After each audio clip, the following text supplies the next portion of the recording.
Good morning, शुभ प्रभात सभी को। जैसा कि आपको मालूम है कि हमारी क्लास ठीक सुबह 7 बजे लर्निंग ऐप के माध्यम से लगती है। आप सभी क्लास को ज्वाइन कर ले और यदि कोई किसी कारणवश क्लास को ज्वाइन नहीं कर पाया तो इसी ऐप पर आपको हमारी रिकॉर्डेड क्लासेस मिल जाएगी और साथ ही स्टडी मटेरियल के मेन्यू में जाकर आपको इसकी पीडीएफ भी सेम मिल जाएगी। पिछली क्लास में हमने सीखा था CPU, central processing unit, classification of computer, features of computer, application of computer.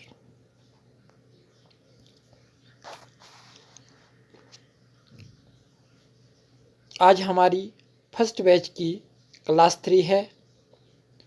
आप सभी को मालूम है कि हमारी जो ये classic look, listen and learn फार्मूले के बेस पे लग रही है,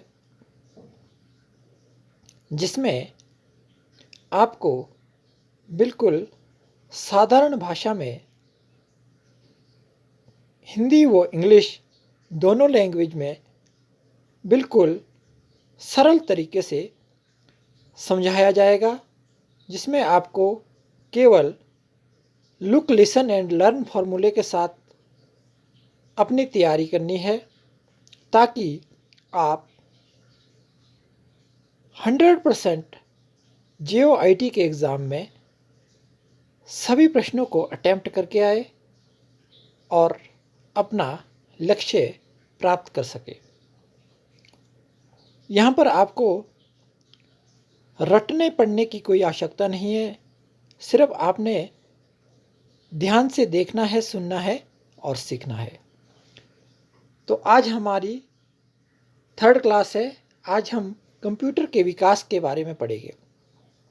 हमारा सेकंड बैच 16 नवंबर 2020 से शुरू हो रहा है, जो शाम के समय का होगा।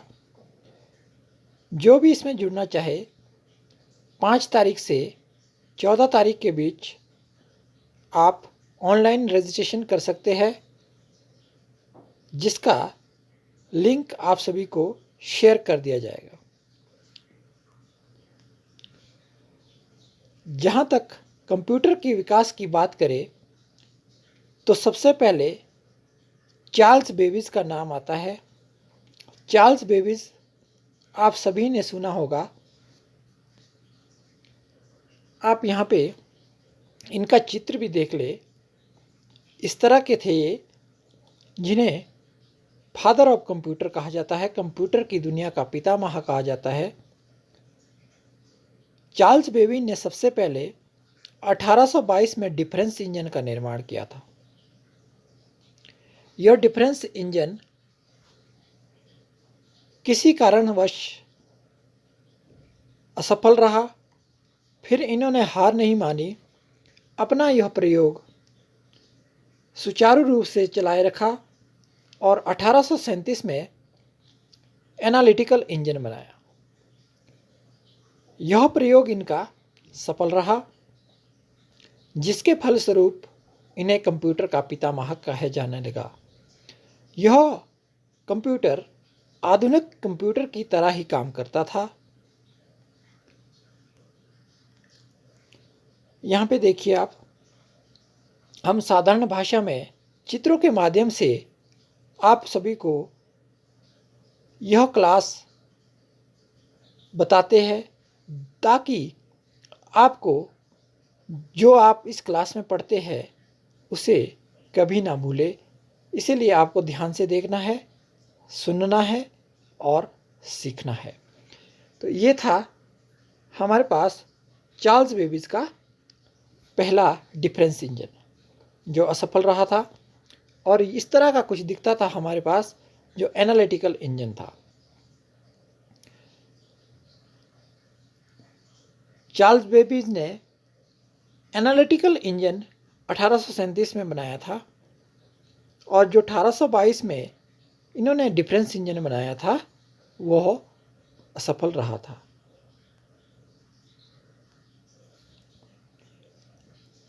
इसके बाद इंजन तो तैयार हुआ था, किंतु इंजन को चलाने के लिए प्रोग्राम की आवश्यकता थी।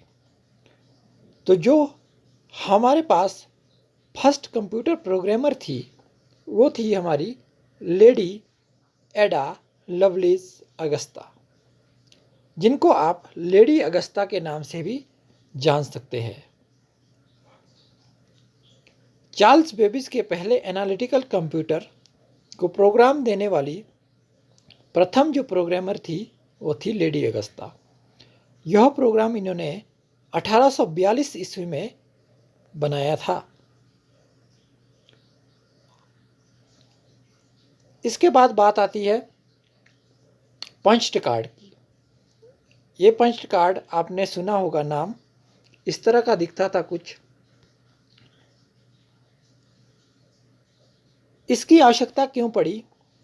क्योंकि जो प्रोग्राम दिया गया था चार्ल्स बेबेज के एनालिटिकल इंजन में, उस समय कीबोर्ड और माउस जो इनपुट डिवाइस होती है जिसके द्वारा हम आज के समय में इनपुट देते हैं, वो उस समय होता नहीं था।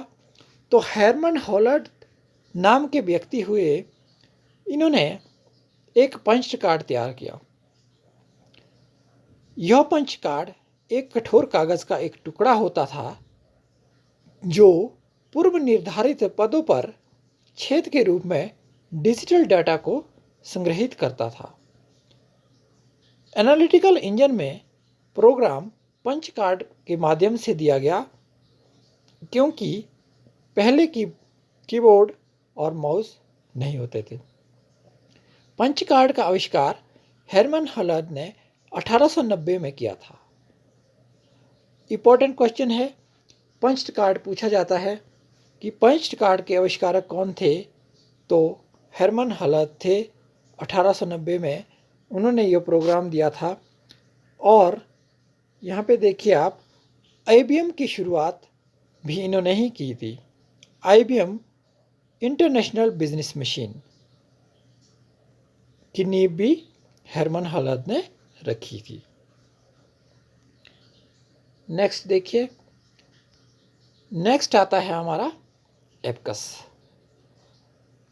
जब हमने कंप्यूटर की उत्पत्ति के बारे में सुना, पढ़ा, आपने देखा होगा कि जो कंप्यूटर शब्द की उत्पत्ति है वो कंप्यूट जो लैटिन भाषा का शब्द था उससे हुई है, जिसका मतलब होता है गणना करना, यानी कि कैलकुलेशन। तो कंप्यूटर की जब शुरुआत हुई तो कंप्यूटर की शुरुआत ही गणना करने से हुई, यानी कि कैलकुलेशन के लिए सबसे पहले एक ऐसा यंत्र बनाया गया जो कैलकुलेशन को सरल बना सके। तो सबसे पहले एबकस नाम का यंत्र बना। ये देखिए एबकस, इस तरह का कुछ यंत्र दिखता था वो, जिसमें सेट ऑफ बीड्स होते थे। ये इस तरह से मोतियों से, यानी कि बॉल्स टाइप होती थी, जो ऊपर नीचे करके कैलकुलेट करता था, प्लस माइनस करता था। तो इसका जो निर्माण हुआ 500 बीसी के दौरान, 16वीं शताब्दी के समय चीन ने एबकस का निर्माण किया। चाइना ने किया। यह एक यांत्रिक उपकरण था जो केवल साधारण अंक गणितीय गणना करने में सक्षम था। यह इकाई का प्रतिनिधित्व करने के लिए मोतियों के सेट का उपयोग करता था। यूनिट्स का जो प्रतिनिधित्व करना होता था, यूनिट्स को रिप्रेजेंट करना होता था, वो किसके द्वारा होता था? सेट्स ऑफ बीड्स होते थे इसमें। नेक्स्ट देखिए, एबकस के बाद आया विकास की बात करें। विकास का मतलब होता है डेवलपमेंट, इवोल्यूशन। तो सबसे पहले जब एबकस आया था तो एबकस के बाद जब कोई नई चीज़ आती है तो लोगों को पता चलती है, तो जो आविष्कारक होते हैं, साइंटिस्ट होते हैं, वो कुछ ना कुछ नया करने की सोचते रहते हैं। तो उन्होंने सुना कि एक इस तरह का यंत्र बनाया गया जो कैलकुलेशन को करता है, तो उन्होंने कुछ और बेहतर बनाने की कोशिश की। तो उसमें से हमारे पास एक जॉन नेपियर नाम के व्यक्ति हुए। उन्होंने 1617 ईस्वी में एक 3 डायमेंशियल स्ट्रक्चर पर तैयार किया, 3 आयामी संरचना का आविष्कार किया।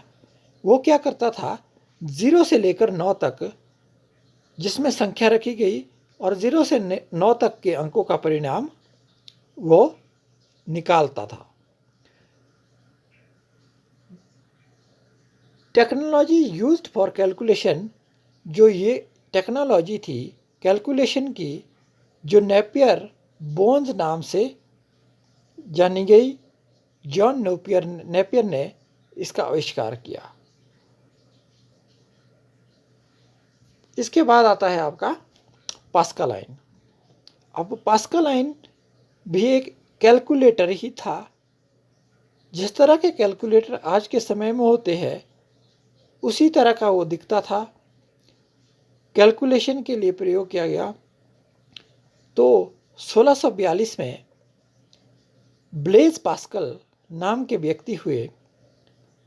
उन्होंने एक यांत्रिक कैलकुलेटर का आविष्कार किया जिसे पास्कल कैलकुलेटर या पास्कलिन के रूप में जाना गया। इसे पास्कल भी कह सकते हैं आप, पास्कल भी आता है। तो ये 1642 में ब्लेज पास्कल ने तैयार किया था। इसके अलावा दो संख्या को जोड़ना और घटाना और दोहराना और गुणा करना, यह सब कुछ इस कैलकुलेटर में होता था। यह थोड़ा एडवांस कंप्यूटर था क्योंकि हम बात 1642 की कर रहे हैं। इसके बाद जो अगला आविष्कार हुआ वो हुआ बाइनरी नंबर का। बाइनरी नंबर आपने सुने होंगे सभी ने, 0 एंड 1। अब इस बाइनरी नंबर के बारे में हम विस्तार से आगे आने वाली क्लासेस में पढ़ेंगे। तो आज हम जानते हैं इस बाइनरी नंबर का आविष्कार किसने किया।